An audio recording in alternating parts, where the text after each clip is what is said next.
Today we're doing some prep, fixing some stuff and configuring loads, getting ready for tomorrow's departure.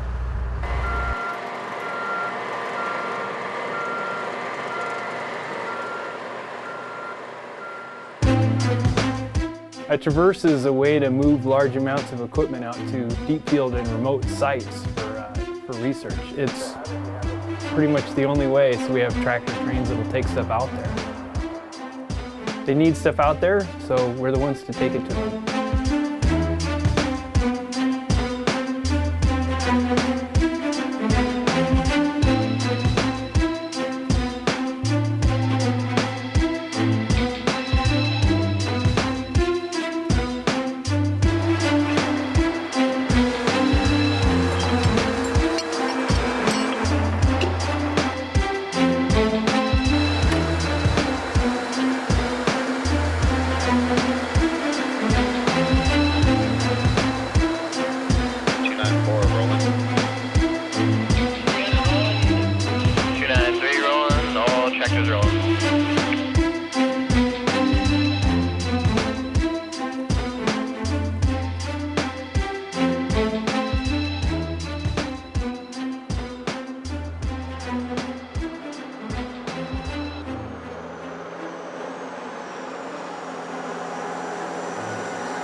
It can be a very quiet experience in terms of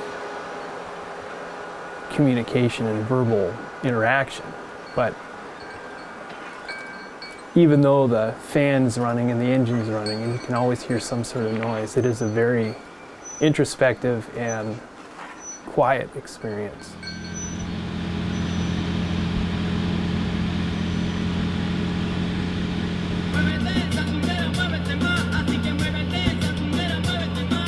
Most Japanese buildings were made of wood. That tradition stemmed partly from a Japanese aesthetic preference for wood. I'm sorry, Miss Jackson. Ooh, I am for real. Never meant to make your daughter cry. I apologize a trillion times. Got a special thing going on. You say it's puppy love. We say it's full grown.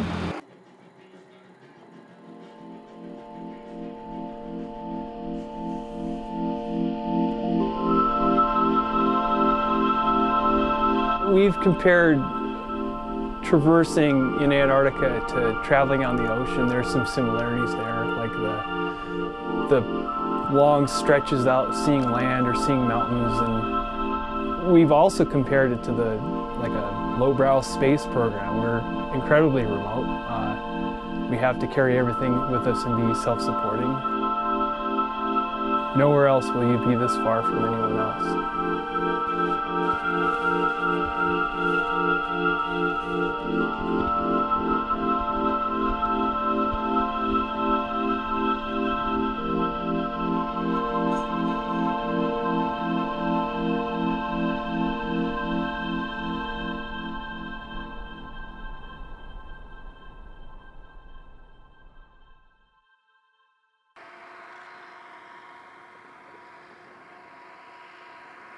We're going to skip our 10 o'clock load check because we're going to just keep rolling to that camp at the shear margin. It's only a few miles beyond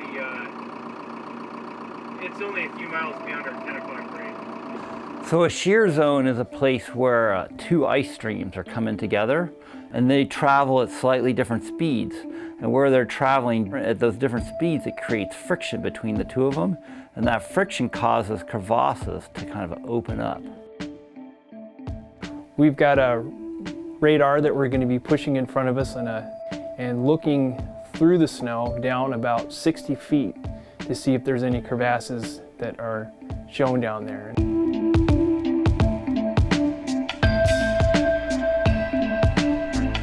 Now we look at it from the surface and we really can't see anything at all. It looks like it's just flat white snow, but underneath there can be large crevasses.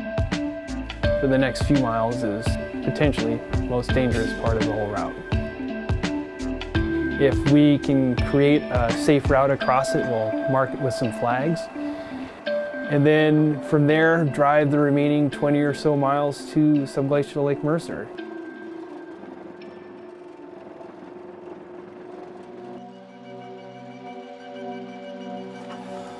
still out there. Moving along. Well, today was a little bit slower of a day with scouting out the shear zone. So, making some bread today.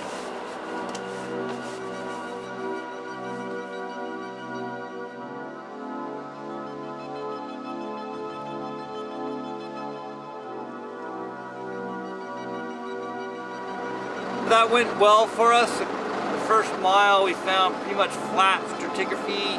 After that we found there were some interesting features. We didn't find any crevasses. So crossing looks really good for tomorrow.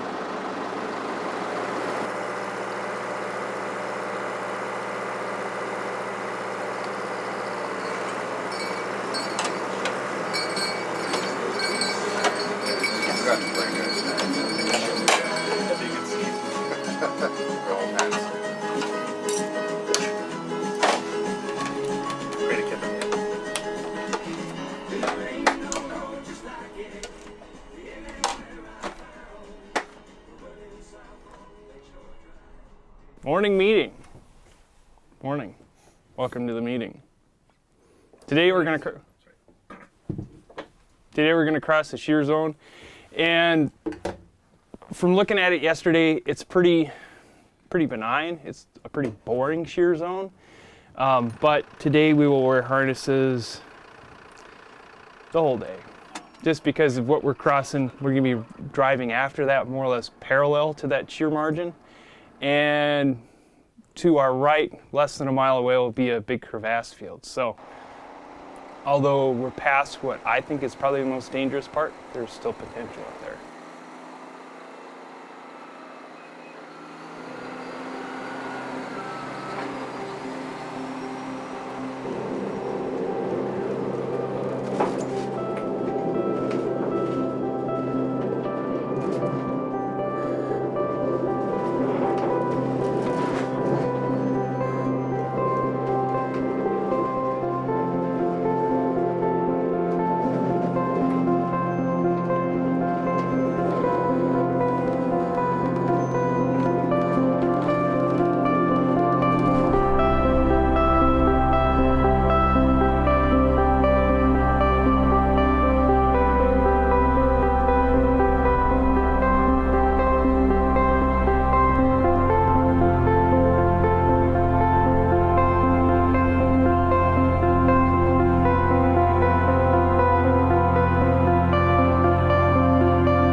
Ta-da!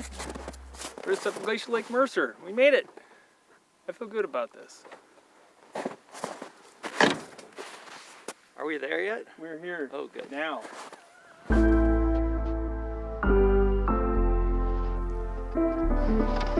So now that we're at Subglacial Lake Mercer, we're working at building the runway that's going to be used next year for ski-equipped aircraft. We're also compacting the site where the camp is going to be next year so they don't have to set it up on some soft snow. And we're building mounds of snow, or called berms, to put the drilling equipment that we'll have out here on so it can stay the winter and not be too drifted by the time you come get it. Smack up, salsa camp. Salsa camp, how are you this morning? Excellent. We'd like to wish everyone a satisfactory Christmas.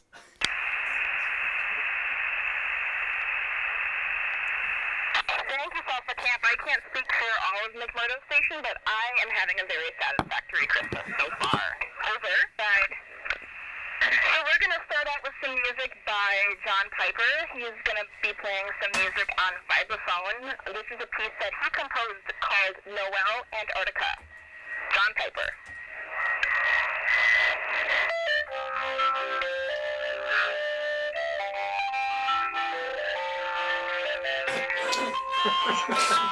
That sucks. This is going to be on film, you guys. That's really good. Thanks, John. Oh, it's wonderful. So working in the field camps here in this program is pretty unique. We live and work and eat and play all together And when you do that, you build really intense relationships and really close friendships and really good working relationships with people.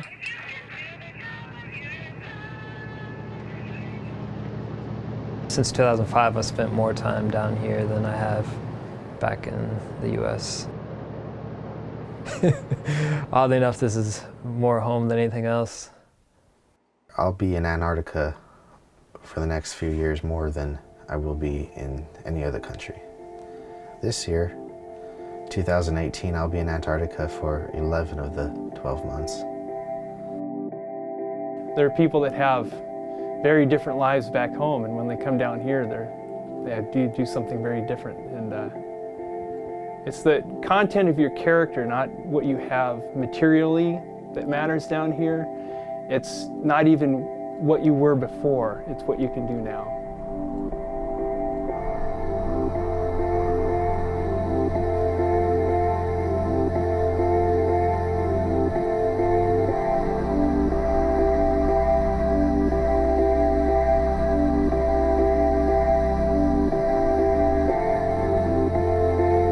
So we've finished up about a week out here at Subglacial Lake Mercer.